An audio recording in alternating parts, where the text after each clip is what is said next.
I realized this year, when Black Friday came and went, I realized that I finally have a thing.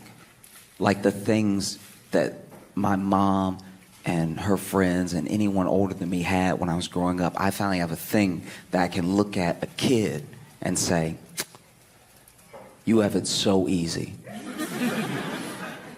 Back in my day, on Black Friday, you used to get your shit rocked. We would duke it out in the aisles, fighting like savages for a toaster that you couldn't afford the rest of the year. All you have to do is go click, click, click, and then the deals come to you. That's... Black Friday used to be an event. It was the closest that we've come as a country to the purge. You know what I mean? Because when you think about it, like, okay, you are a Best Buy. You are a Best Buy somewhere in America. You know that you got 100 people camped outside from the night before to get these TVs. You know 300 more people are coming to get these TVs. You know you only have 12 TVs. Why is there an inventory issue now? Do you know what I mean? This is the recipe for a riot. This is the exact equation. 100 plus 300 minus 12 is bricks. How did you not plan better? And then you'll know, remember the footage. We'd see the footage from Black Friday all over the country. People just wailing. People punching old people in the face. We were watching our society crumble. And like, there was never like a police presence. The first year caught us all off guard, all right? I don't even remember what year it was, maybe like 2006, whatever. First year that Black Friday came and it was like, everyone started fighting and everybody charging through to get in and stuff like that. It took everybody by surprise. I get it. The next year, you should have prepared. One day a year where we would just go absolutely batshit. You never saw anybody get arrested. They're on the news. Do you know what I mean? Like their faces on the news fighting, like fighting for the toy, right? And then like trying to hold on to a toy and then getting their licks in between gripping and readjusting their grip on the toy. I wonder if now that it's so easy, now that Black Friday is just this formality where you just, click, click, get the deals sent right to your house. I wonder if anyone who engaged in the violence is embarrassed. You know what I mean? Like, because think about it, because you couldn't have known what the future was going to bring. But if you had just been a little bit more patient and let the technology catch up to the demand, you wouldn't have had to rock so many nanas. You know what I mean? And just telling that story makes me sound old because there are young people right now who will never understand what any of that was like, So now I'm sitting here, I'm talking to my grandkids, and I'm like, your nana got curb stomped for me to get a PS5 because she loved me, all right?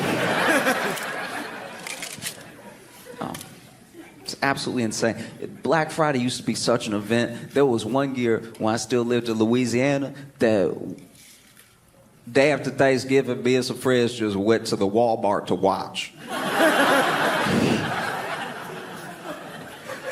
Because we got there a little bit before they opened, and there was already a line, a couple tents. I was like, this is going to be good, all right? And then more people started showing up. We had no intention of going in, right? Just more people showing up. And I had locked in on this one guy that was like doing stretches.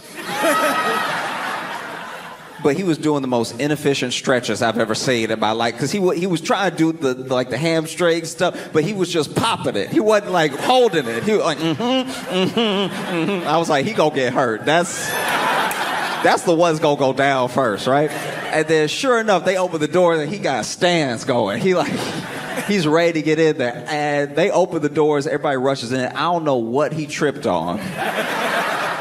But this man went down immediately. And then in the distance in the parking lot, all we could see is just every time somebody stepped on him, one shoe would go up. Like he was out here floating top to bottom. You could tell every time he got stepped on. I was like, I hope he's all right.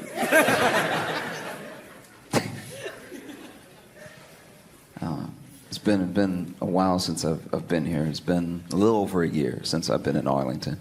And in that time, I've been through some things. There's no good way to tell an establishment that you're in. And this is all over the country. There's no good way to tell them that the bathroom is out of toilet paper. It don't matter if you speak to the manager or just someone on shift. There's no good way to say y'all are out of toilet paper that make you seem clean, all right?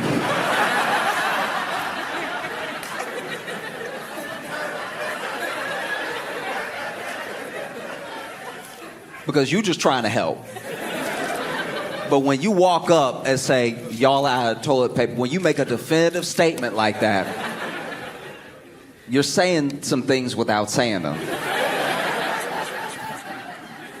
And you're making people wonder something. You're making people ask questions about you as a person, because then that means that either you didn't wipe or you finished the toilet paper, which somehow still makes you seem nasty. Like, now we all know that toilet paper is not this like infinite resource that just goes on in perpetuity for the end of time. We know that eventually the roll will end, but if you the type person that ends the roll, what are you doing with your life? That rolls end when you go to the bathroom. Because when you think about it from their perspective, everybody else went to the bathroom and everything was fine. But then when you went and you came out, all of a sudden we don't have any more toilet paper in the building. Sounds like a you problem, right? I'll be vulnerable for a second. I was at a Denny's. I was at Denny's with some friends, and I went to the bathroom. And you never want shit at a Denny's. That's never the plan. That's never something you're doing on purpose. You know what I mean? That's either an emergency or you're trying to make room. You know what I mean? Like I didn't want to go to the bathroom, right? I thought I could go ahead, I could power through, but in the end I was like, there's no way I'm hitting a grand slam with what I already got going on, so I don't want to waste food. Let me go ahead and go to the bathroom. So I went to the bathroom, and then I went to the bathroom, right? And I'm sitting there, and then I went to reach for the, and I didn't feel it. It was just air. It was like just air where there's supposed to be toilet paper, and it's such a natural motion that you're not even looking when you reach. Because you know toilet paper is supposed to be there. Like, reaching for toilet paper that's not there is like... You know, like when you pray and your prayer don't get answered? And you're like, well, what is all this for? You know what I mean? Why do we have civilization? And so then I reach and I don't feel anything. And I'm not even thinking about it right away because I'm on my phone. So then I just reach a little higher. So I'm like reaching a little bit higher. I still don't feel anything. It's still nothing but air. And it's such an odd feeling when you go for something that you think is supposed to be there and then it's not. Like, you know, like when let's say you're on your phone or something, you're not really paying attention and you're walking up the steps and then you take that extra step, but then there's no extra step because you're at the top of the steps and then you go like... And you didn't trip. You did the opposite of trip. You're still upright, but you feel weird. You're like, oh, wow, that was odd. Okay. That's how it feels, because I'm sitting there and I'm reaching. And then finally I reach up and I feel raw roll. Like I feel the cardboard of the roll. So then, and I don't know why I did this, but like I even flipped it just in case something would fall. So I flipped it. And I even heard the like, duh, duh, duh, duh, duh. Like it was truly nothing. This was a raw roll. Now there's nothing on it. It's bone dry, right? And I don't even know why I did that, because it was instinctual though. I was like, there's got to be something here. Life isn't this unfair. You know what I mean? And so I did, and you know, like when you walk into a room and you go to flick the light switch on and the lights don't come on. Now you know that if the lights don't come on, that the bulb is blown, but you will still sometimes turn it off and turn it on one more time just to be like, maybe I didn't give the light a chance. You know what I mean? Like maybe let me go ahead, flick it off, flick it on, because that was my fault. I ran in here too quick. The light didn't even know I was going in this room. Let me give the light a chance to act right. You know what I mean? And then flick it on, flick it off. And then when it doesn't come on the second time, you're like, oh, the bulb is blown. But sometimes you just do it to be like. So I'm sitting there and now I'm panicking. Because what am I gonna do? What do we do now? Because the last thing I'm gonna do is stand up,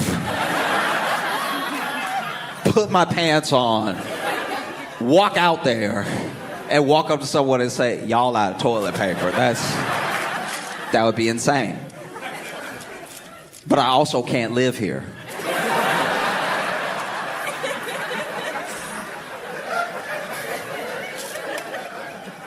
And so I'm sitting there panicking, truly panicking. I know I'm panicking because I'm sweating. And I know I'm sweating because it's all over me. And I know it's all over me because I don't have anything to wipe it with.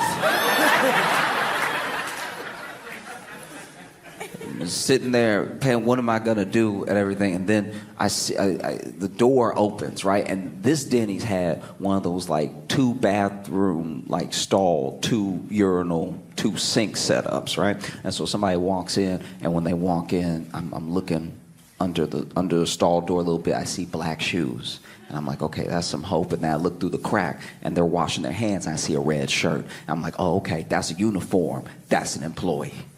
I'm saved. But now I got to get his attention in the least upsetting way possible. Because you don't want to just be a disembodied voice in the bathroom going, y'all out of toilet paper.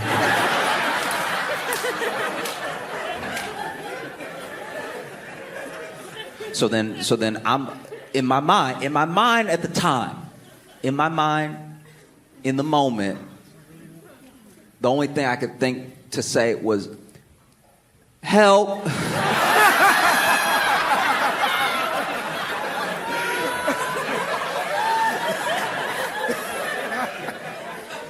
Which as soon as I said it, I was like, that's not. Because now he don't know what type of help. Like, am I stuck? It's like, does he need an ambulance? Is this doctor help?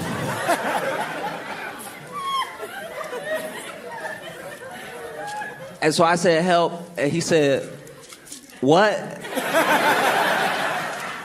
And I said, y'all out of toilet paper. And he was like, oh, okay, all right. Well, give me a second. I'll get you. Finishes washing his hands, walks out of the bathroom, and maybe forgot me. He never came back.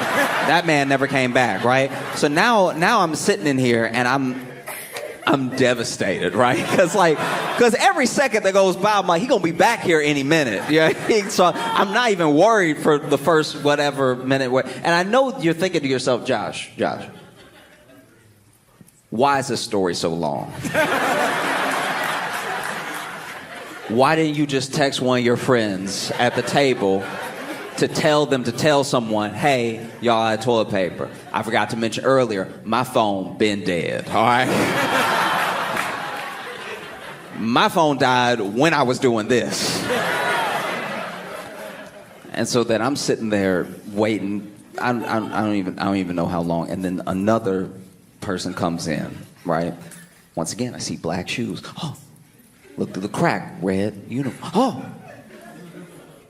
doesn't even seem like the person before. They're washing their hands, right? Doesn't even seem like the person before. And I didn't yell help this time. I had learned my lesson. So I was just like, excuse me, I know this is weird. I'm sorry. I'm very sorry. But y'all are out of toilet paper, and I've been in here quite a while. Because I didn't want to seem indignant. This is not this person's fault. But still, I've been in here for a long time now. Like, this person didn't come back for help or anything. This is very upsetting. Y'all got that A rating outside. I can turn to a C real quick, okay? I just want to let him know I'm in dire straits out here. And, you know, he was like, oh, I'm so sorry. And then he went, you know, and left and then immediately came back. And this is how I can tell you he was a hero, right? Because on the other side of the stall, I can hear him picking at the roll, trying to get, you know, because you know, like when you start a new roll, how those first sheets glued.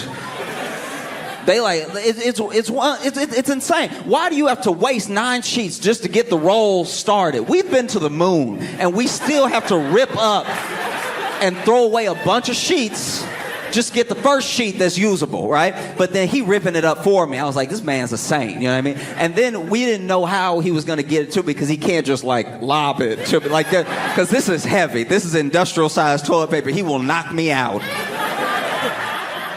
if this lands on my head. And so my man, I don't know. It was weird between us just because we're dudes. Like if this was a woman in this situation, all she would have to do is be like, girl, they're out of toilet paper. Be like, girl, I got you. And then, you know what I mean? But as men, we don't have a relationship like that. Like if there's any chance you about to see dick, y'all better been to war together. I'm not just seeing random penis. Even if you are my friend, we not that close. Like, no. Right? I'm not doing anything where I have a chance of seeing your... No, I don't want it. So then, my man, like the hero he was, he bowled it to me. Under the stall, I could see the trail coming, and it was Hope. And I was like, yes, yes, yes. And then I grabbed it, and I picked it up. I was like, bro, thank you so much. I'm so thankful. He's like, no, you good, dog. I was like, no, you don't understand. I was in here forever, right? Like, I was out here trying, dog. Like, thank you so much for saving me. You saved me, right? And he's like, no, it's really okay. I was like, no, I just want you to understand how appreciative I am. And he was like, bro, are you still are you wiping? Like, are you still talking to me? And I was like, I'm sorry, man. I've just really been here a long time. And it's like, I don't even know how long because my phone died and everything. And I don't even think he heard that part because when I opened the door, he wasn't there.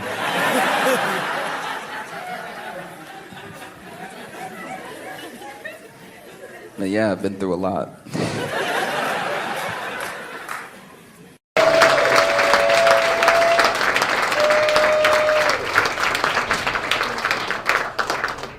How are you guys doing? I'm actually really blessed to be here. I am from Louisiana. A lot of people don't know this about me, but I'm a Katrina survivor, so it's like crazy that I'm even here. I wasn't in the hurricane. I dated a girl named Katrina. She was a terrible person. No, let me tell you about her. Right? Crazy, terrible. Almost ruined my life, okay? Ooh, it was horrible. She busted through my window, put a hose through my window, turned the hose on, okay? Then flooded my whole apartment. So when my other friends in New Orleans, like, Katrina's destroyed my home, destroyed my life. I was like, you too? You too. I thought I was the only one. She needs to be put down, is all I'm saying. I am from Louisiana. I'm from a part of Louisiana where people lean out of their Ford F-150 as I'm walking down the street and they're like, nagger! And I'm like, that is not how you say it. That's embarrassing. Someone needs to teach him racism. There's not a Y in the word. Oh, you're doing it wrong. I'm a little man. And like, this is the thing, I'm not the smallest person you've seen, but I'm just small enough that if I was yelling at my girlfriend in public, it wouldn't bother anybody.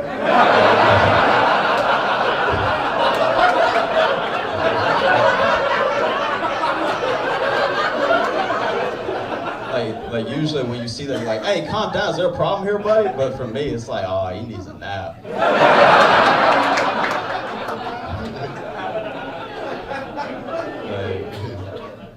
I know I'm not the only one that this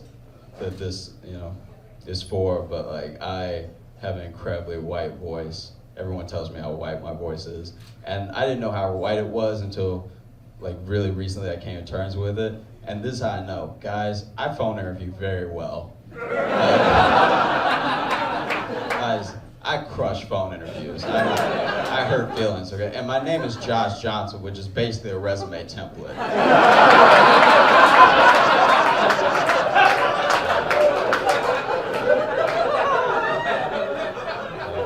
So then I show up and they try not to act disappointed, but we all know what happened. I know you're feeling catfish right now. Let me start on Monday. If you're looking at me and you're like, this guy's been mugged, you be right. I'm very muggable. You need to know me. I don't know if other guys in the room do this. Help me out if you do. When you see a dude coming towards you that looks threatening, do you think in your head how you're gonna have to take him? Does that come across your mind? Because the way I can fight in my head is astounding. And the way I fight in real life, not so much. It's pretty terrible. So this dude was coming towards me. He looked threatening, was looking right at me, coming right at me. I thought in my head, oh, looks like we're going to Jason Bourne this. I'm going to jump up in the air, do 3 flips. I don't want to do 3, but we need to do what needs to be done. You know, bring my knee down his face, crack his skull, punch him in the face so he's incapacitated. That was my plan. This dude's plan was, I'm going to punch this guy in the face and take his wallet. So we met up. He had a much better plan than I did. His plan was on fire, execution, everything. Some of you guys don't know about me. If you punch me hard enough in the face, I pee.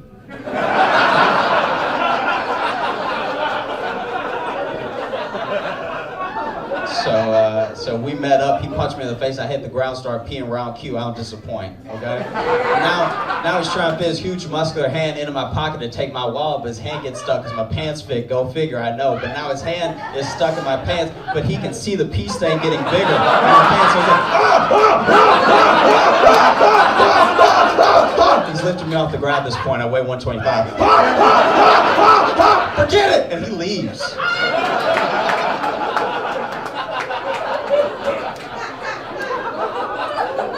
Guys, who needs karate? Am I right?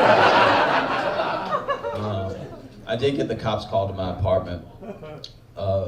Last year I got the cops called to my apartment because my neighbor thought that I was beating my girlfriend. So I had to explain to the police, not only do I not have a girlfriend, but it's just me in here.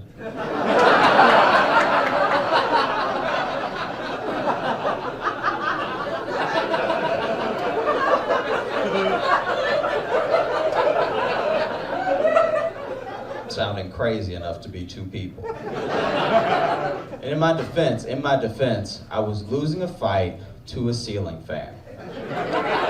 Let me explain. We've been to the moon, and we use little pieces of glass to talk to other people on the other side of the world if we choose, but there's still no clear indication when to stop pulling the drawstring on a ceiling fan. Now I'm chilly. I was warm before, now I'm chilly. I like the ceiling fan stop because I'm chilly, okay? And it's just going...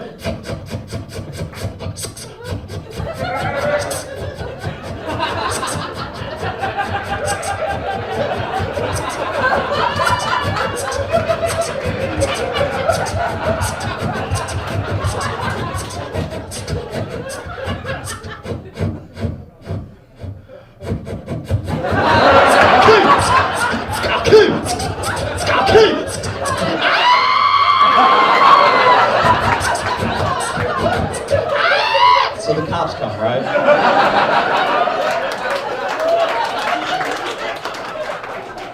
So the cops come, and they don't arrest me, but they feel real sorry for me.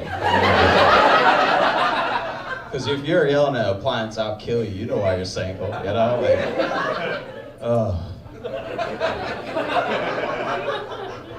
I don't know, man. Like, have you guys ever had a day you knew it was gonna be bad, as soon as you woke up, you knew it was gonna be a bad day?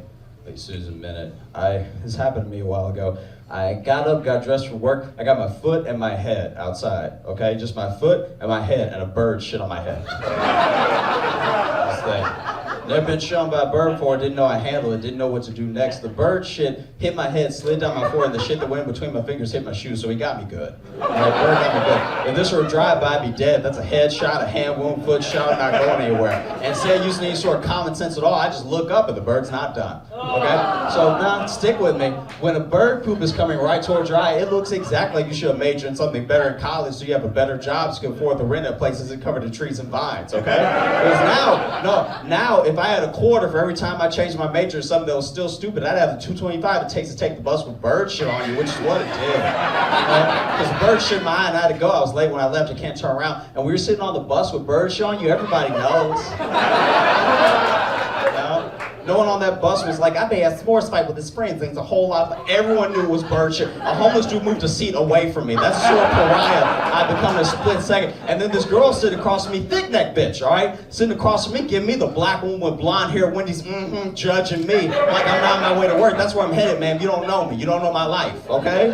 But then we get to her stop. She gets up. She walks out, and I see that this bitch has Dorito dust on the back of her neck. Who the fuck are you to judge me when you got Dorito dust on the back? This was an accident. That's a lifestyle choice, bitch. Right? Because that means that when you eat Doritos, you either put your head in the fucking bag, okay? Or you eat Doritos like such a savage, you actually break a sweat up to wipe it off or you get the chance to suck your fingers judging me. Since we're judging each other, your new name is Dirtfoot, bitch, all right? Got Dorito dust on the back of your neck like you somebody's uncle or something. You scratch and sniff hobo, bitch. That's some Josh Johnson. Have a great night. You know him, you came here to see him. Y'all go crazy. Josh Johnson is here, everybody.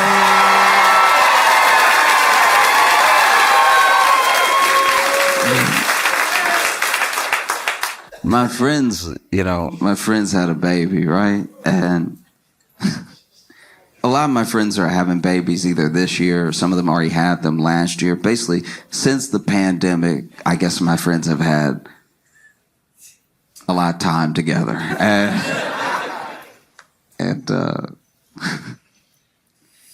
Okay. Basically, I met one of my friend's babies and I could tell that I was the baby's like first black person. Like I could tell. It was just so apparent. It was like, as soon as we looked at each other, he was like, he went through all of the emotions at one time. Like, cause when they rolled him over and he looked at me, he was like, oh.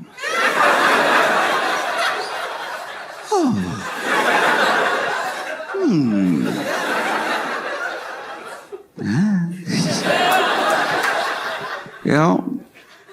And it was an odd feeling. I didn't even bring it up. I could just tell. You know what I mean? Like I could feel it. And look, I'm not even saying it's the baby's fault. The baby got a white family.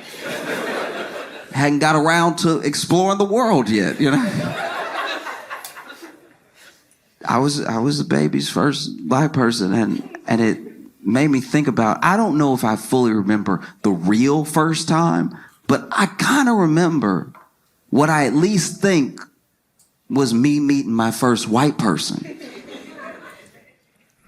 It's very important that the day before this happened, I was at like a family picnic, right? I was at this family picnic and extended family had come. So I'm seeing cousins I don't normally see and like all of the older people are there and everything. And so some of the kids are playing, some of them running around, right? There was one kid that was running around, knocking a bunch of stuff over, one of my older cousins, right? And he had to be like maybe 8 or 9 or something, but he's running around, and his parents were telling him, hey, slow down or stop or be still real quick. We're about to eat, all that stuff. And then he's still running around, knocking drinks over every once in a while. And finally, my great aunt, his grandma, as he was passing, she did that grandma move where she just snatched him real quick, right? Like, even his parents couldn't catch up. His parents were running like, come on now. She was like, pow, like it was incredible. She snatched a little arm and stopped him right there. And then she looked at him and he looked at her. And then she said through her teeth, so you know she meant it, right? She was like, if you don't be still, I'm going to slap the black off you.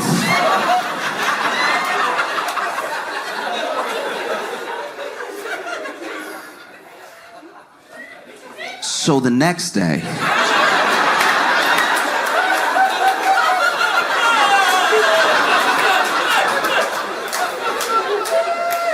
when I met this kid,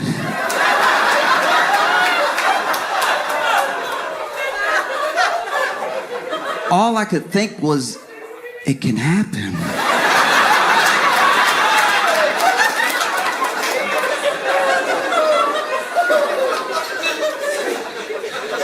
Ooh, I gotta be extra nice to him.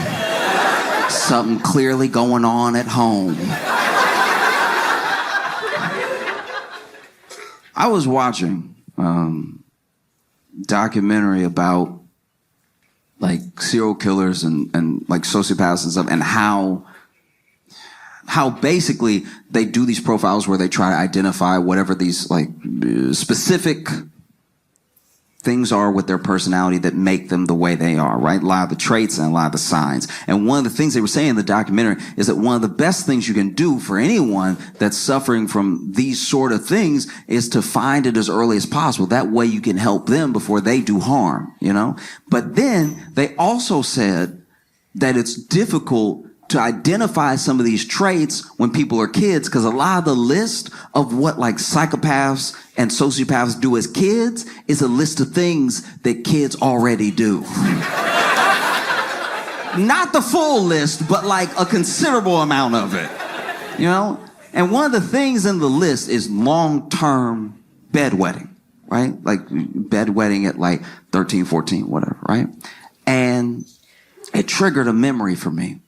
Because when I was little, I had to be like 12 or something. I got invited to a sleepover, which was a big deal for me. I'm an only child, you know. Getting invited to a sleepover as a kid is like going out to the club as an adult. You know what I mean? It's the same energy. It's like me and my boys ride tonight. And so we got over there and we're having a great time. We're watching movies, we're playing games, we're like in the yard playing football and stuff. But it wasn't until it was time to go to bed that I realized that there was a hierarchy here. Because the kid who invited us, that was hosting us, only had so much room in his room. So his closest friend stayed in his room with him. And the rest of us stayed in the living room, right? And his parents made these little bulgy, like blankets and stacks of quilts and stuff for us to sleep on and everything. And I know it shouldn't have been a big deal to me because we had been playing all day. But if you've ever been to a sleepover, you know that when you're supposed to be asleep is when the good stuff happens. That's when the real conversation is had. And that's when all the memories get made. And I'm out here in the living room with the losers. So I get ready to go to bed, right? And I was laying with this other kid because it was 2 to each for everything. And it's not really important to the story, but the kid's name was DeMarvin, right? And so we fall asleep and I wake up middle of the night. Don't even know why I woke up, you know? And I notice when I wake up that just like the side of my leg and the side of my elbow are wet. And so I look over and DeMarvin not there, but his whole spot is wet. And I sat up, and as I sat up, I looked up and DeMarvin was sitting across from me watching me sleep. That's strike one, all right? Any child who watches you sleep, that should be on the list right there. And not only is he watching me sleep, he got his legs crossed. That's strike two. How you gonna sit there and cross your legs and watch somebody sleep like a villain? He's watching me sleep, has his legs crossed, and when I sit up, you ever so scared you assume you're not awake? It was so freaky to just see him there already staring at me. I was like, I'm tripping. I need to go back to bed. This kid looks at me, legs crossed, and goes, Joshua? That's strike 3. Full name? Full name. We're both kids. Full name? You're the devil. This kid looks at me and goes, Joshua, I've wet the bed.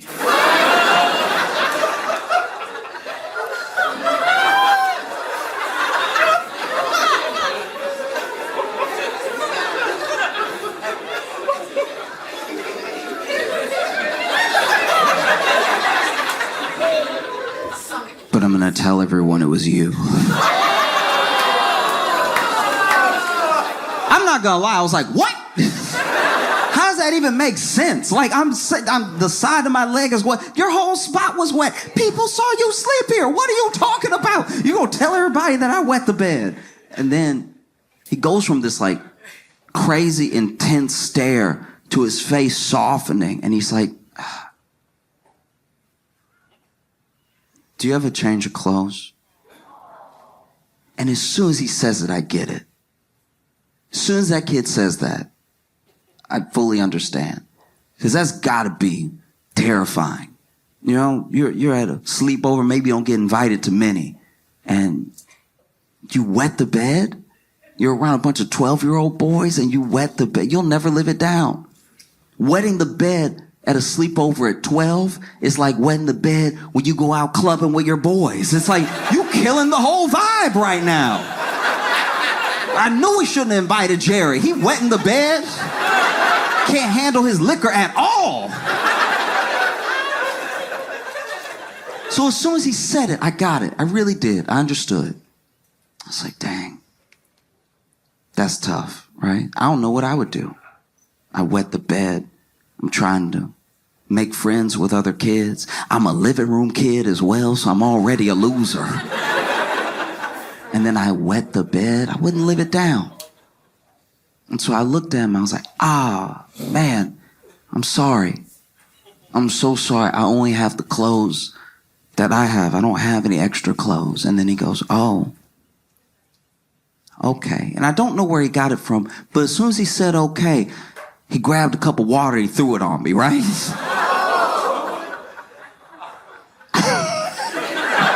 And as soon as he threw the water on my crotch, I was like, ow, what's wrong with you? And the first kid woke up and DeMarvin was like, Josh wet the bed. And this is my thing.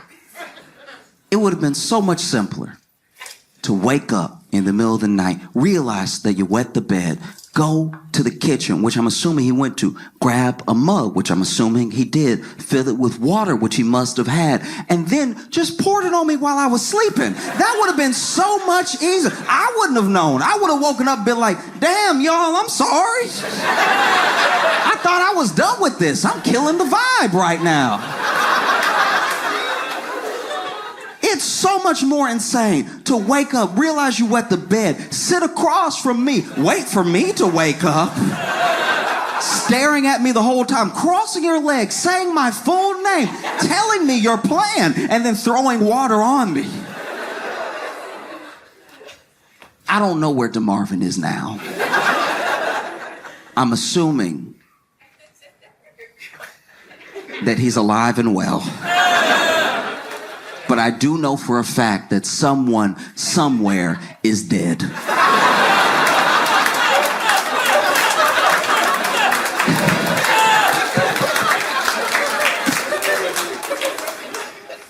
My other friends had kids in like 2022, 2023 and stuff. So then their kids are like at that age where they're like over a year old. They're basically at that age where you keep still saying like months. You know what I'm talking about? Like, nobody can just say, like, 1.2. I don't know, it's just as accurate, you know what I mean? Don't make me do the math. Because anything past 12, I know 12 months is a year, right? I know 18 months, year and a half. Once you hit me with a 27 months, I'm like...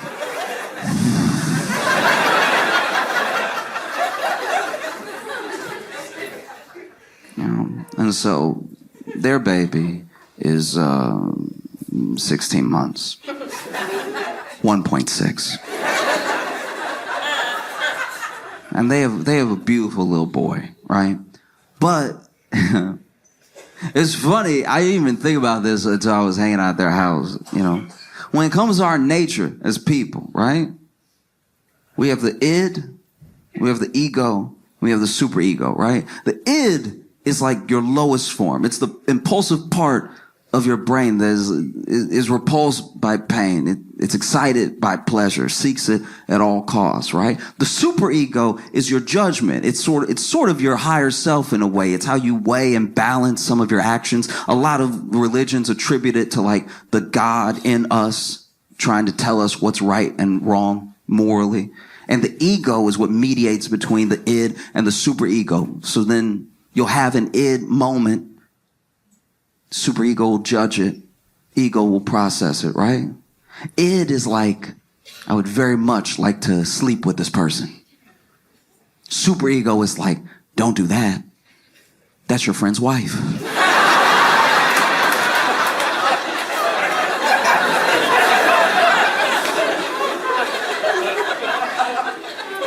And then ego is like, but she's so hot. Didn't say this was all going to be a good person, right?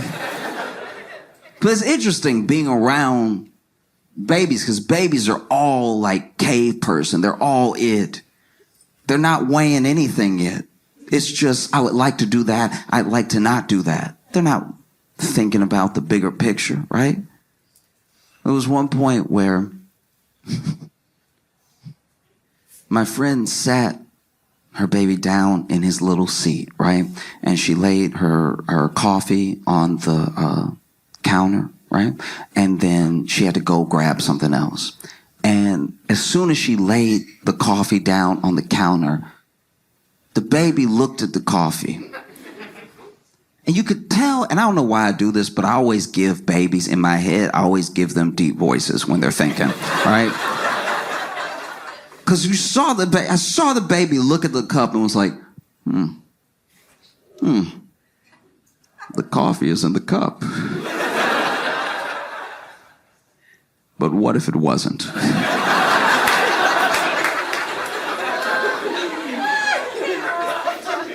And so then this baby went to knock the cup over, right?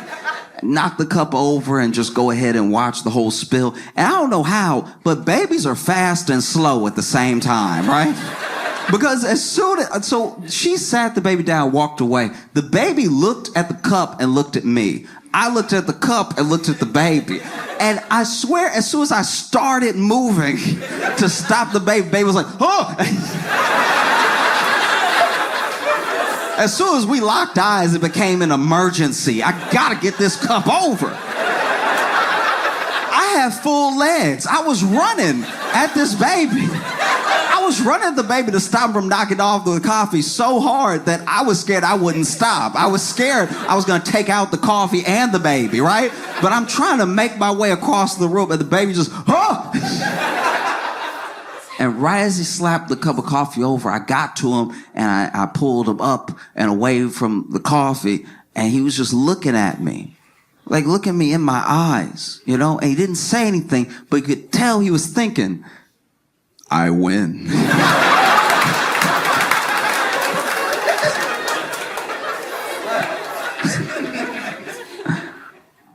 I don't know if y'all saw what's happening in LA. But the Archdiocese in LA just settled for $750 million with the lawsuits of everyone who had claimed abuse while they were patrons of the church. $750 million. I think 800 million when you count in some other stuff. That brings the Catholic Church's total payout to 1.5 billion. Anyone else would be closed.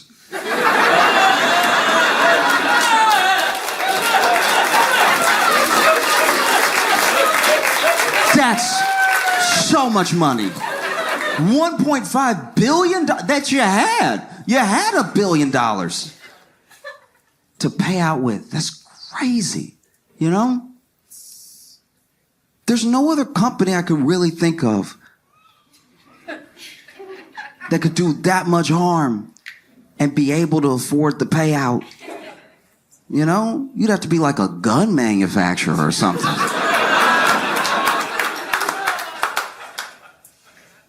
It's so jarring, you know? I think that's what really bothers me about it. It's like there's the payout. And anytime someone has to pay, even if it hurts a little to pay, if they had the money, it feels like less justice. Because they had it. You know? You gotta make them pay a number that they genuinely don't know.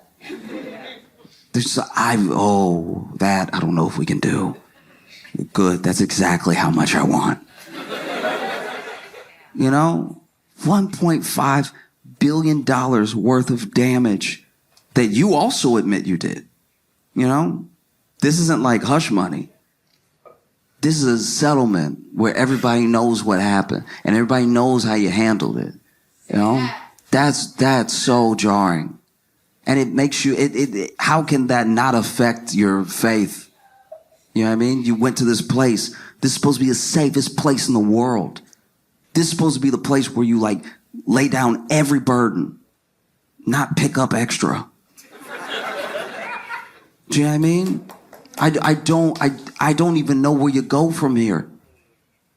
It's beyond PR. You can't be like, but we also donate a lot to. I don't know if I want you around anybody right now. That's my thing. I don't even just care about the money. I'm glad that they had to pay, and I'm glad that, you know, survivors are getting something for all those years of trauma, all those years of therapy, all those years of like trying to navigate the world, and people looking at you like it must be you. If you're dealing with something all day, it does not escape your mind, and you can't even hold down a job because the way that people are around you affects everything that you do. I'm glad that they have something in return from that, you know, because you can't undo what's been done, right? But like who's in jail? Is anybody in jail? We always forget that jail would be better. Do you know what I mean? I'm sure that that's what they want, but it takes so long to get justice. Half of the monsters are like dead. And then the other half are like still alive, but then there's like statute of limitations, which I don't know. I don't fully understand statute of limitations, because I understand that it's constitutional to have a fair and speedy trial, right? But we don't seem to do that either. You know what I mean? Like if Young Thug's trial can last 75 years, why can't you be like, you too? Get over here. I know it was a long time ago. Doesn't change the fact that you did it. You know? That's what's so painful about it too, you know, because then it affects you whether you know it or not, whether you're, you know, like Christian, Catholic, whatever. You try to tell somebody about Jesus and they're like, oh, I've heard. Do you know what I mean? It's a burden that we all carry. It's a weight that like is inescapable, and it happened to. In a way, it happened to all of us. Obviously not in direct enough of a way that I'm like claiming some victimhood or anything, but it also, you yourself might trust this person that you find out is a monster, which then makes you question everything this person said to you. Maybe they didn't do anything to you, but they did something so horrific to someone else that you're like, how can that person that did those things be right about what happens when you die? Like, I know the two seem like they don't have anything to do with each other, but they are so directly related, because this person is basically telling you the keys to a good life, the keys to being a good person, and the keys to salvation. And then you realize that they were dangling those keys over someone else to keep their silence, right? That's too heavy, you know? I don't even know where you would go from here. Because nothing that is said by anyone in the church seems to fill the void that the church has created, both between people and themselves and between the people who had harm done to them and the way to redemption. It's just so far, you know? And the people writing now, the people who write for the church, the people who are the spokespeople, the people that we see, they don't have it like that really. Like they're like when they say their words, it doesn't hit like the Bible hit. There's no thous that can bridge the gap that's been created, right? There's no ye's that make me feel better. You know? Because I don't know. What is the truth taught by a liar? Do you know what I mean? Even if you really believe, you believe it from the bottom of your heart, this guy, this Weinstein is going to be the guy who spreads the word? That seems short-sighted. And then how they handled it too, because they handled it like the mob would handle it. You know? They didn't look at those people, those patrons, those souls that they have a responsibility to, that they took up the responsibility to. No, I personally don't know anyone who was made to go to seminary. Everybody there is a volunteer, you know? And so you'd find out. Sometimes it was the priests themselves telling their superior, I got a problem, right? And the superior was like, we'll get you out of town. That was the move for a long time. It's why so much damage was done. You know? If your toilet is broken, you get it out the house. You don't move it to another family's house to ruin their life. Do you see what I mean? You know what I mean? And it's just, I don't know. I know I kind of like land on this thing a lot. And so I'm doing the point a disservice, you know? Because a part of me hopes against hope that I don't care how it happens. I want everything that those priests were teaching to be real, right? I want it to be the truth. So that way we all know in our hearts that there's a hell.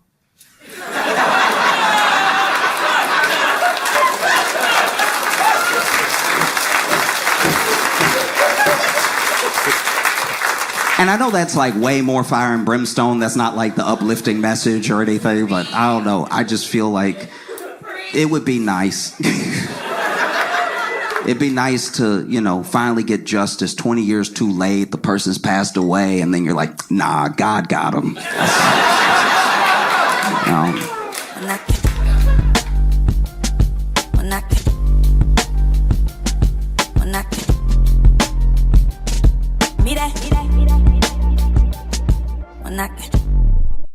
Charleston, please make some noise for Josh Johnson!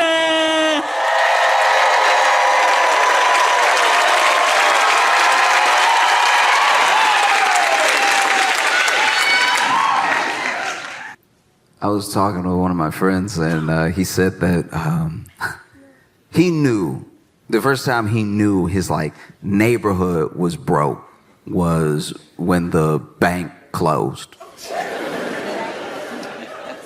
It's a pretty good indicator. The bank holds that branch's money, and that branch is falling off. And said he went to the bank. And, you know, he basically just straight up asked the teller, he's like, hey, do you know why this branch is closing? And she was like, are you here to make a deposit or a withdrawal?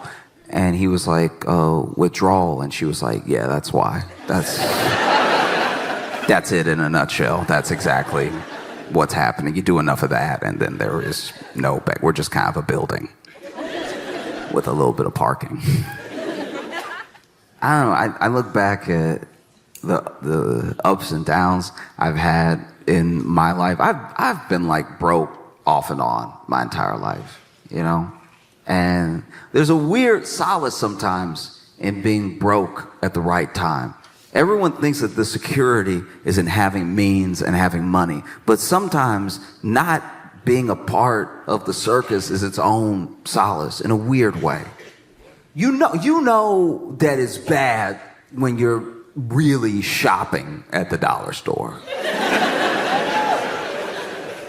There are things anybody could use at the dollar store. You need a fly swatter, you might as well run up in the dollar store. You know what I mean? You need like a dustpan, might as well run up in the dollar store. But if you're really shopping at the dollar store, things are not great.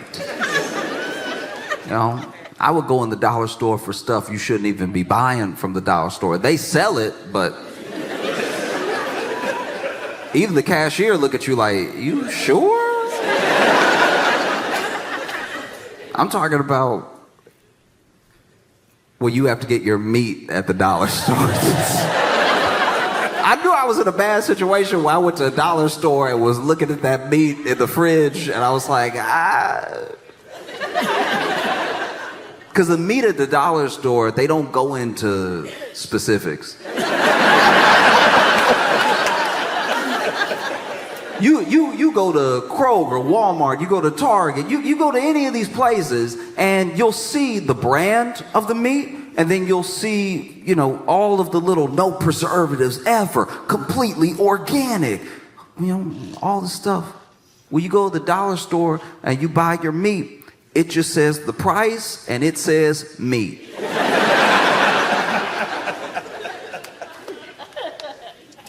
And you're like, maybe if I don't ask any questions, it can be whatever I think it is. Because then, I also got a lot of stuff at the dollar store, even as a kid, that I look back and I'm like, that probably wasn't the best. Like a good example, if you know, you know. When you shop at the dollar store, especially if you ever got toys at the dollar store, you know that dollar store toys are in a very specific, slightly copyright infringed arena of toy. You know, like you would have a G.I. Joe, but it doesn't say G.I. Joe. It just says soldier. And you buy the soldier, and it even got the setup like a G.I. Joe, like it stands like a G.I. Joe, but the legs a little too short. So some very long arms. I couldn't tell if the arms were long or the legs were short. And it doesn't have like grip action. It says that on the front, grip action. It just has a hole. They didn't make a hand. They made a hole stub. And then this hole stub is what you go ahead and put the little toy gun through. But then they didn't really measure out the gun versus the hand. And so the gun is not in proportion at all. So it looked like this would blow his arm off if he tried to shoot it. But you bring it home and you're playing with it. And you're like, yeah, soldier, get him. And he's like, I'm gonna get him.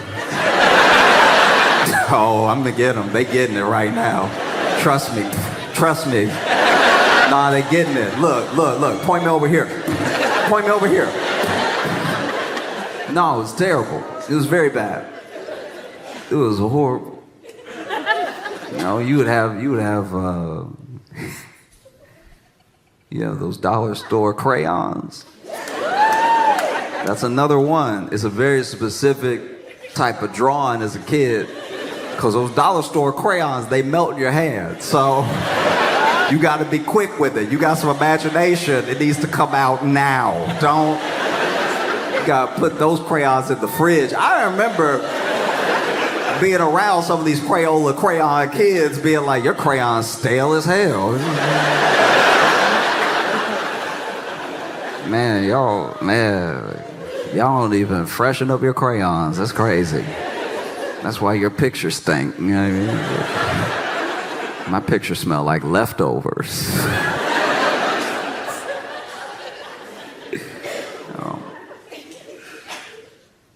I remember one of my favorite toys from the dollar store was like a Stretch Armstrong, right?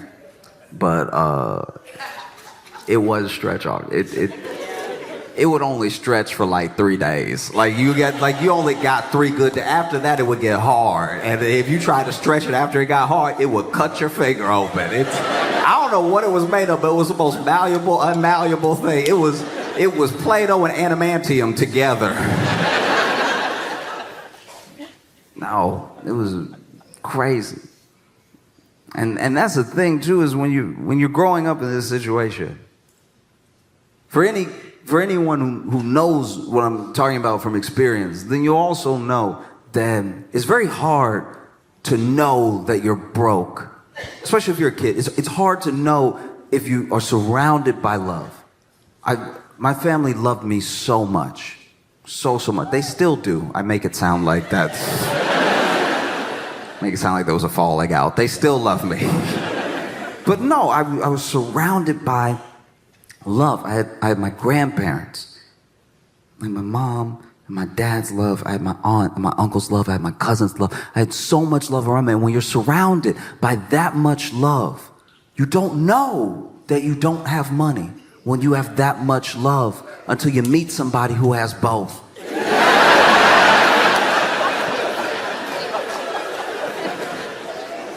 That is a curious experience. Like when you're like, oh, you got both parents and a pool? Okay, I think there can be upgrades to life. I see that now. To me, greed is a paradox because you want everything. Even if you have more than enough, even if you have so much that what you have is starting to hurt you in the long run. You see it with the way that hedge funds cannibalize whole companies. It's like, okay, everybody made some short-term profit, but now this thing that people used to love doesn't exist. You know? Like you take like a Southwest. You know, Southwest, people used to love Southwest. Bags fly free.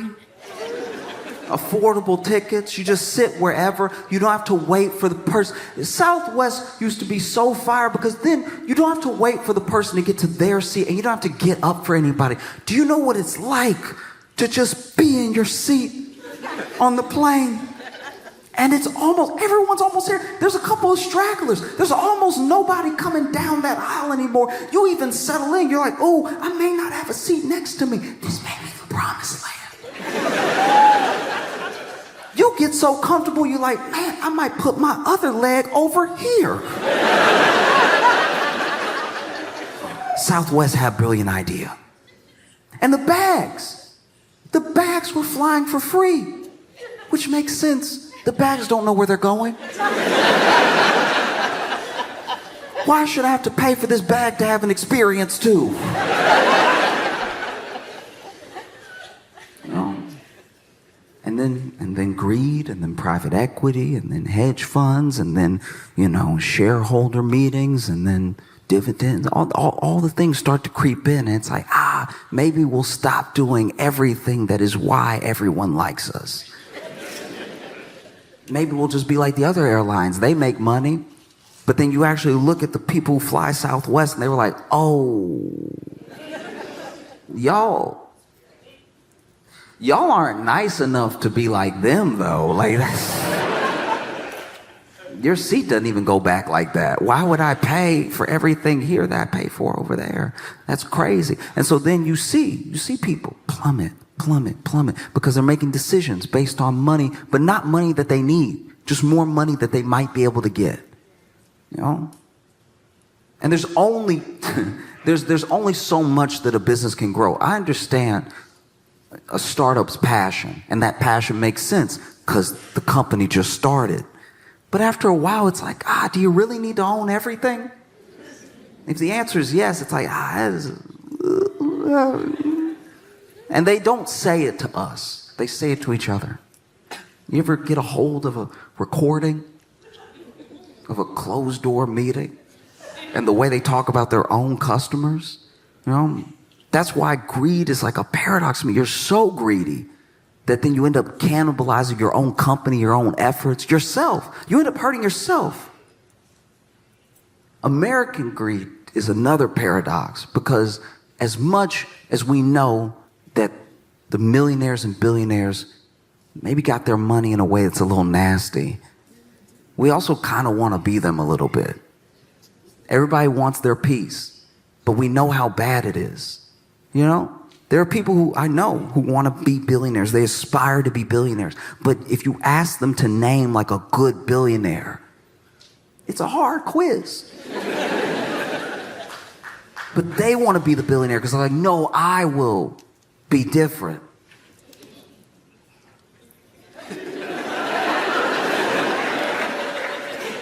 How? You know? That to me is like a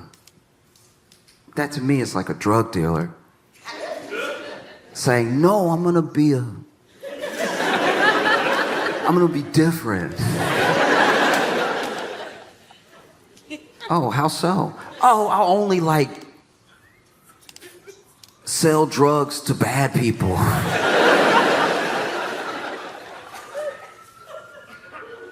How will you know that they're bad people? Word will get around and they'll buy my drugs and I'll be like, that's a bad guy.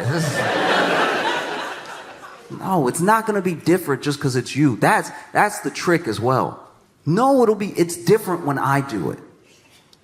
It's different when it's me. It's different when it's for me. It's different when it's for my family. Right? So then you hear people talk about recession. That recession is coming, recession is looming. And to be fair, people have said that since the last recession. Every year, I'm not an economist, but every year there's somebody that's like, it's coming. Get ready, batten down the hatches. And so you're in this situation where, people are very worried, and understandably so. Because it's not really about the money. Money is mostly like the conduit.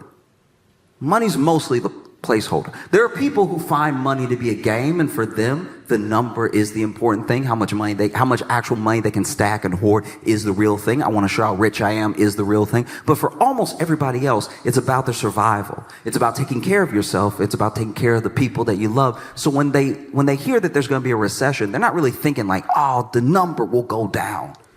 They're thinking about food. They're thinking about housing. They're thinking about resources. And the only way forward is with other people. We've proven that this thing doesn't work. And by this thing, I'm not just talking about like one specific system. I'm not talking about like capitalism. I'm not talking about anything like that. I'm talking about we've proven that a true rat race does not work. I can't believe the world watched Squid Game and was like, yeah, I think I could win the pot. The pot is the problem. And then I think the other problem is that if you are pitted against people, if you're pitted against the other 330 so million Americans, then yeah, the odds look insurmountable. But when you see how many people are actually in your situation, and you see how many millions of people are just like you, and you put yourself on the same side as them, all of a sudden, all of the weight, it gets a little bit easier. There are people around the world that will never have access to the things that we have access to that make it work. And so sometimes we stress, oh, how am I going to make it work? And it's like the number one way is through community. Your future is your neighbor. There's no other way forward. And I know that can be scary. That's an idea where you have to lay down so much trust at the feet of people that you don't know. That's very scary, because I've had good neighbors and I've had bad neighbors. I've had very bad neighbors. I had a neighbor who stole my trash can.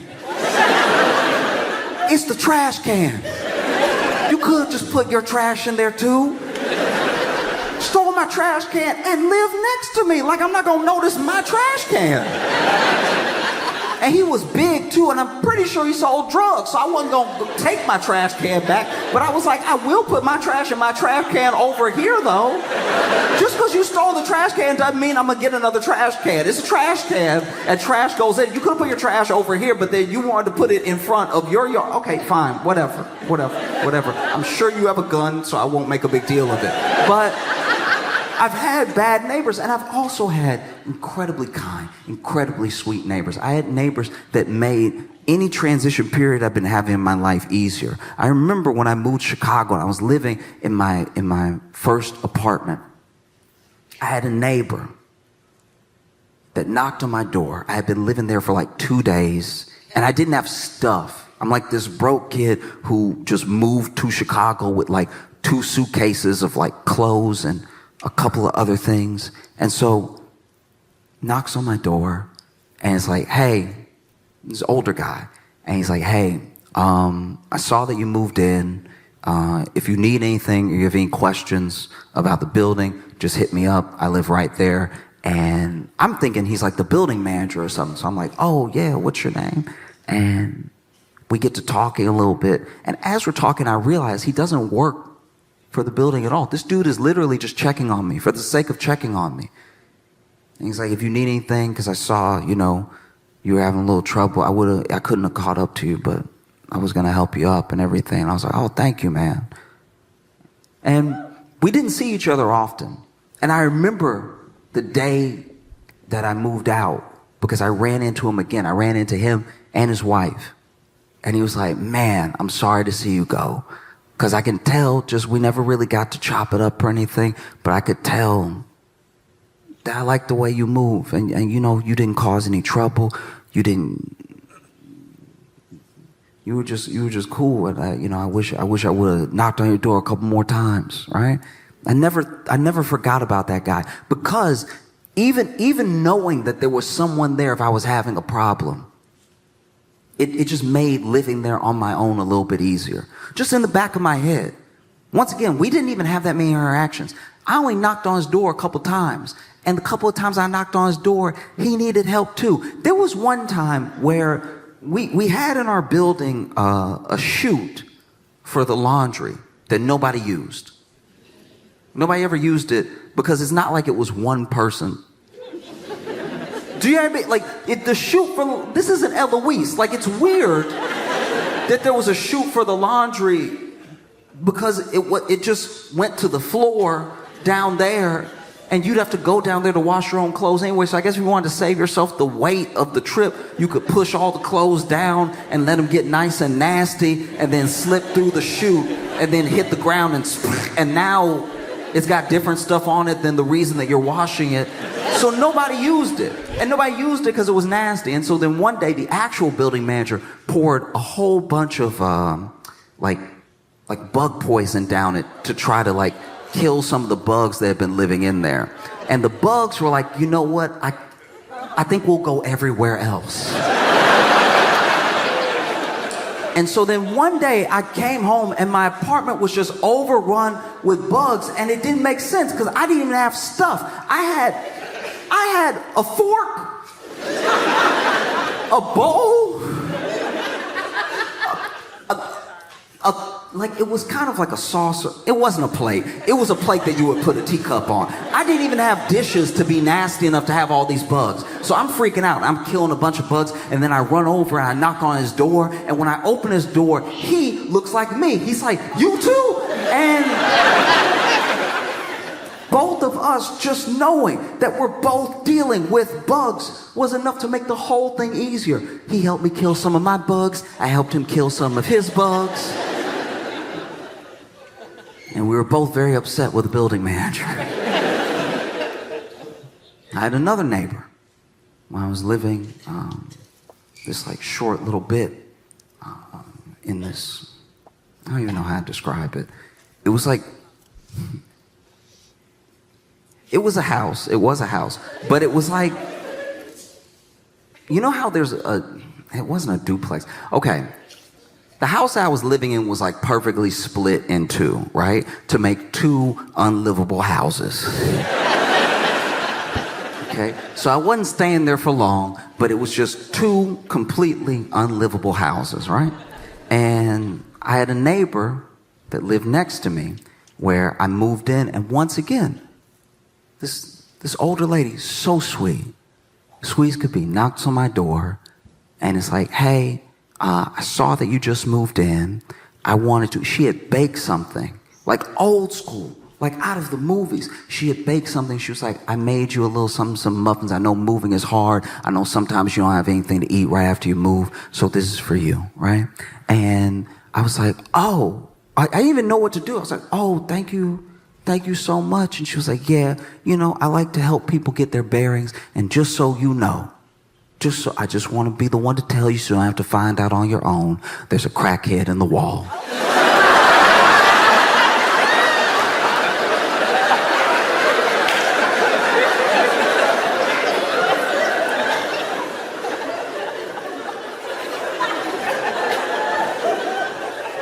And when you get that type of warning, it does make you look at the muffins twice. One has nothing to do with the other. But I was still like, oh. And she was like, yeah, we thought it was a bird for a long time. And then he started talking.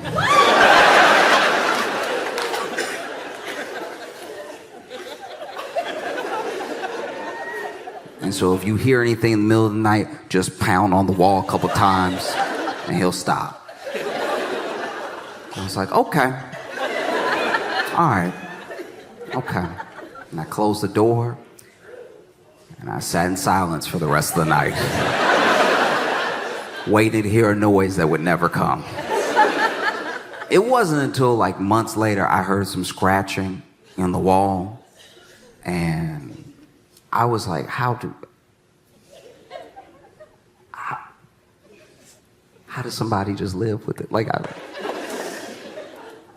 And so I knocked on her door, and she came to the door. She was like, you hear him too. And I was like, look, I know you lived here longer than me, but in case it is a bird, maybe we should call animal control. Just throwing it out there, right? And she's like, you can do what you want.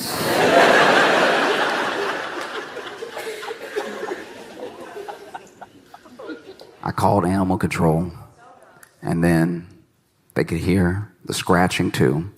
And then they went ahead and went on the roof, and they said that they found a slight hole in the roof, and turns out it was a bird.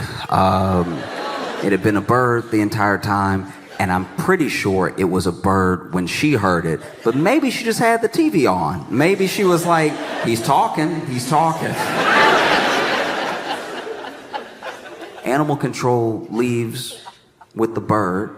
I go over, I tell her it was a bird, animal control called the bird, and she was like, thank you so much. Seriously, thank you so much. That has been happening for like 8 months, off and on, and I was positive it was a crackhead.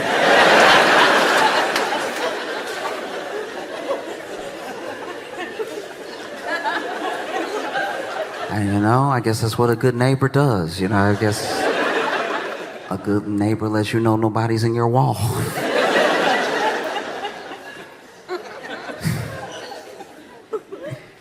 Because I think fundamentally the toughest thing people are facing right now is like a true way forward where they can trust other people to help them and take care of them.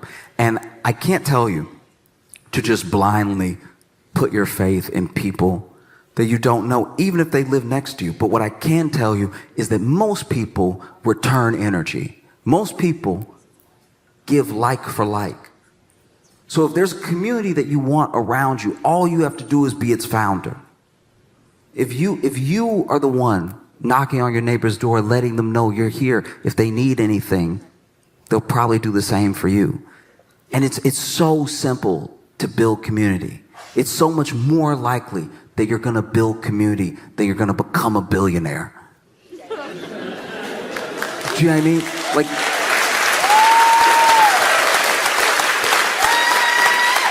both things are incredibly hard to do. They take a lot of hard work and everything, and one of them means everyone will hate you. Because when you're broke as well, the thing that happens, I think, the most often is that we have a real misunderstanding of each other. Rich people, the rich people that I've met in my life, no rich person I know feels rich. They feel comfortable. Now they'll do whatever it takes to maintain their level of comfort, but they don't feel rich. They're like, no, I'm just comfortable. I'm just chilling. And you show them how much they make, and they're like, yeah.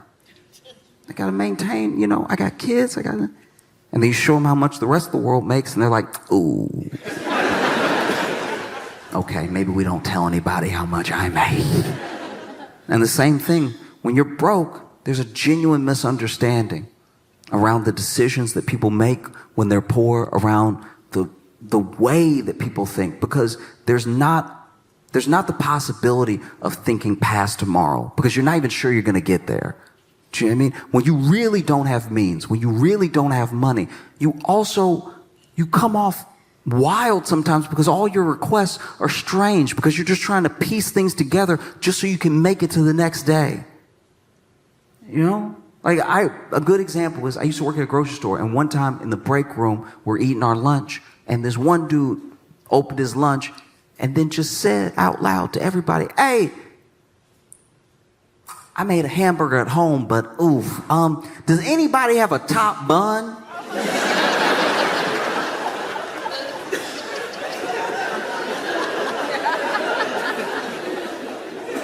Sir, they're always sold even. How did this happen? We look at money as paper, right? At least when it's in its physical form, it's this paper thing. But it's more than paper. There's fabric weaved into it. There's linen, there's cotton.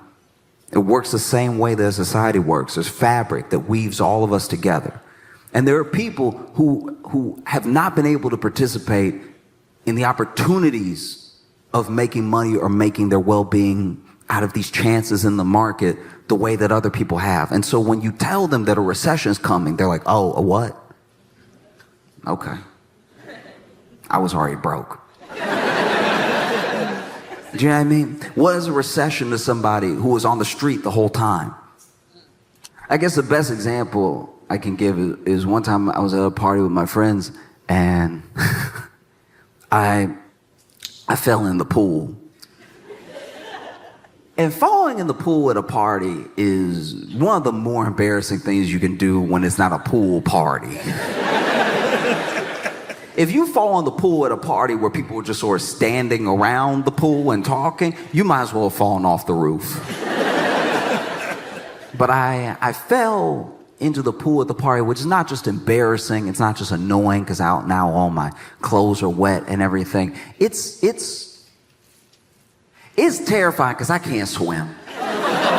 Yeah, I mean, I'm not a swimmer in the way that I would like to be. And the way that I would like to be is to be able to survive. And so when it comes to swimming, I'm not only not a fan, I'm not efficient.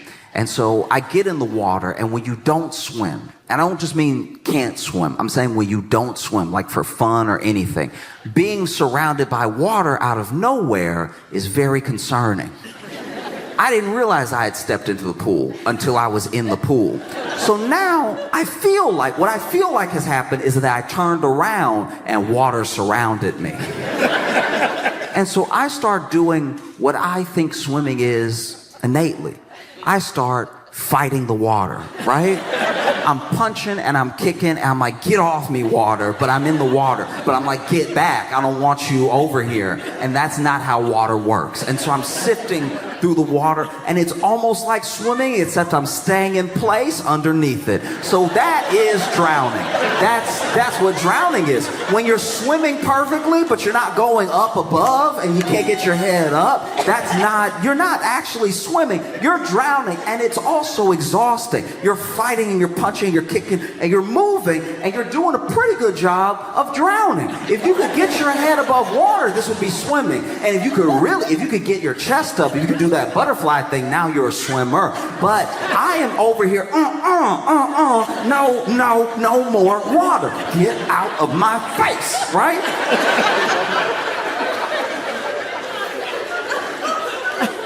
So then it takes someone pulling me out of the water for me not to actually drown.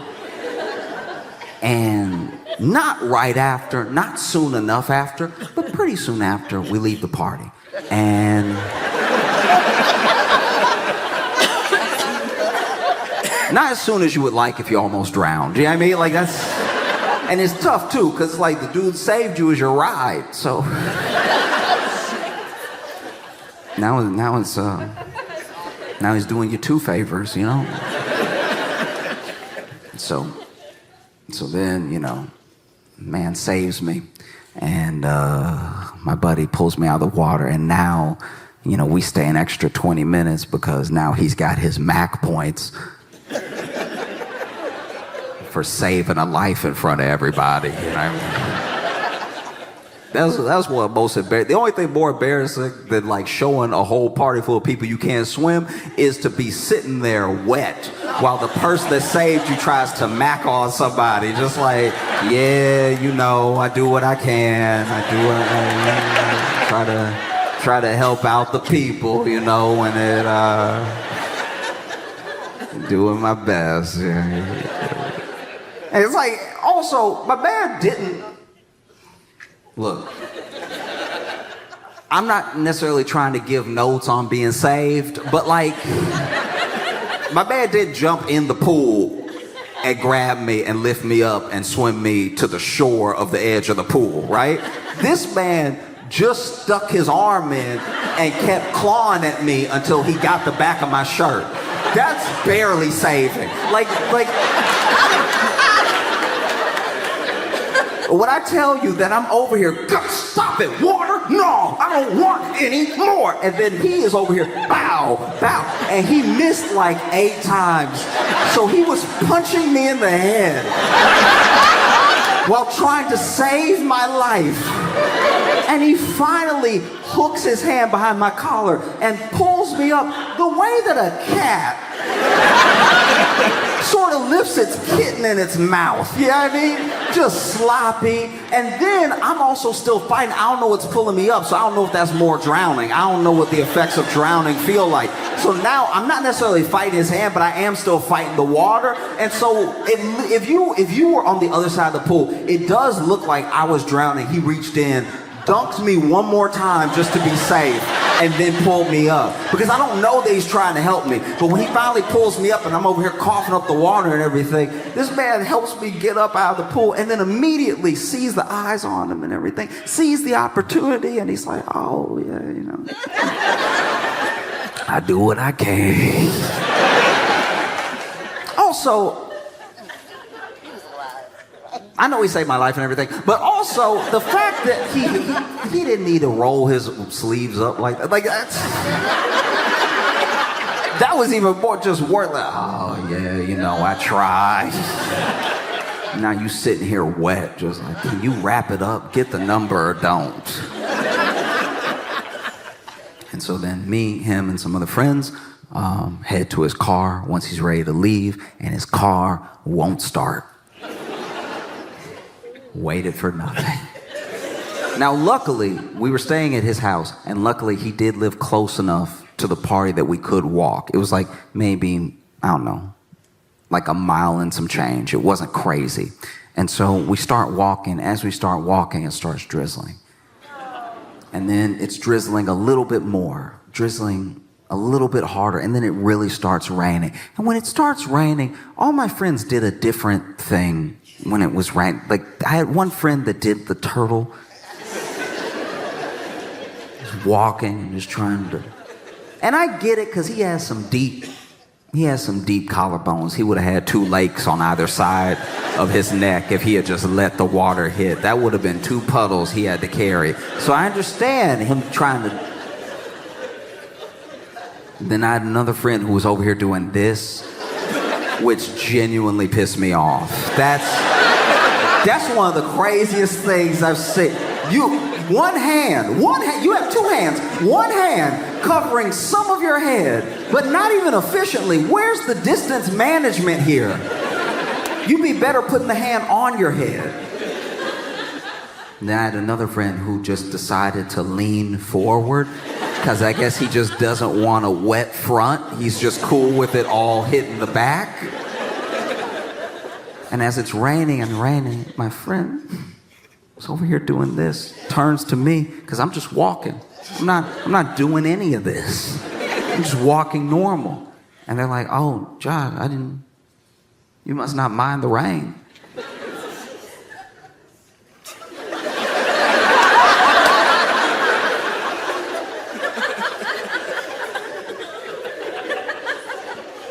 And I was like, I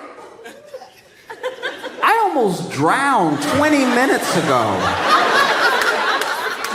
And that's what it's like when you're broke. You're almost drowning all the time. So when people try to scare you with talks of a recession, you're like, why would I? What? You're doing this. I'm already wet. And the way to ensure that you're going to be okay, the way to ensure that your family is going to be okay, is by creating chains, by linking up together with other people, with other families. Because the way forward, your future, I guarantee you, it's not in the market. There's a belief that, like, if I can just get enough ahead, maybe I'll pull some other people with me. And that sort of thinking is the reason that we as the people can be taken advantage of so easily when it comes to money. It's like, I can get you a little bit ahead. Oh, I'd like to be a little bit ahead, right? But the way forward, your future, I promise you it's in your neighbor. I promise you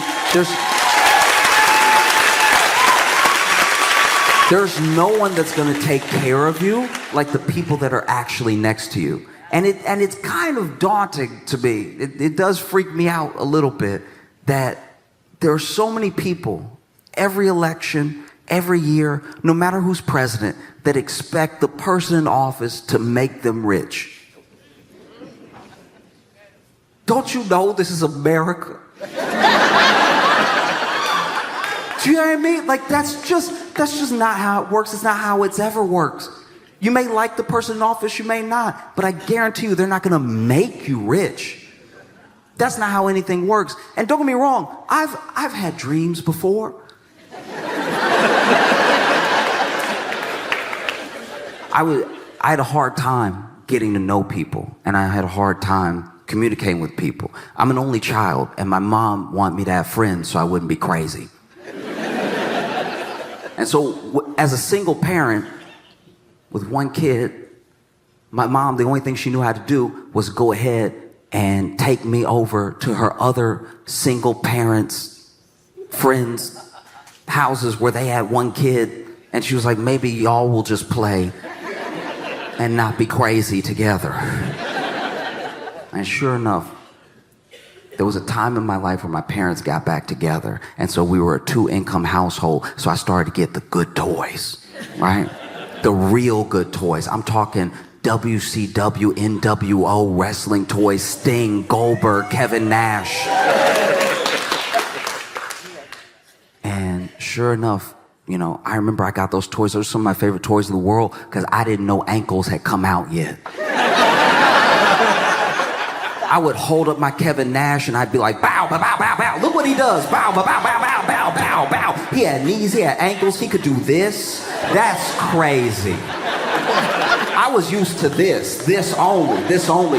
Maybe if you were getting fancy, some of this, but I wasn't used to this. This thing right here, this is crazy. Real shoulder movement?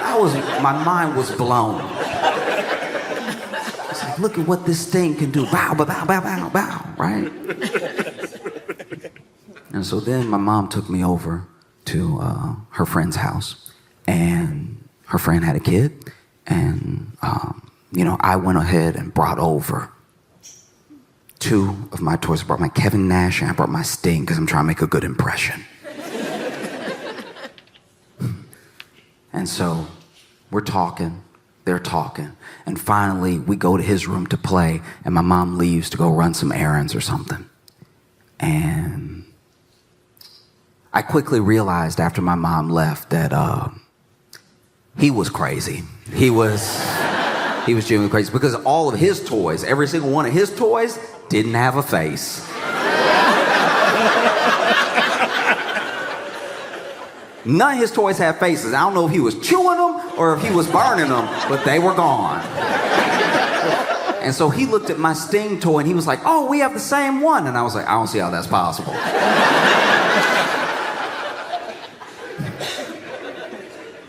I don't see how that's possible. And then sure enough, this kid pulls out his Sting toy, and I know we have the same toy because the Sting had the jacket. The jacket you could put on, you could take off and everything. And so we're playing, and I'm trying to be a collaborative new friend, right? I'm like, what do you want to do? You want to do Legos? You want to do like wrestlers, whatever? And then we decide Legos. So I was like, do you want to build a castle? You want to build a wall? What do you want to do? So we decide to build a castle, right? And then this kid We're halfway through the castle, maybe 100 pieces to go.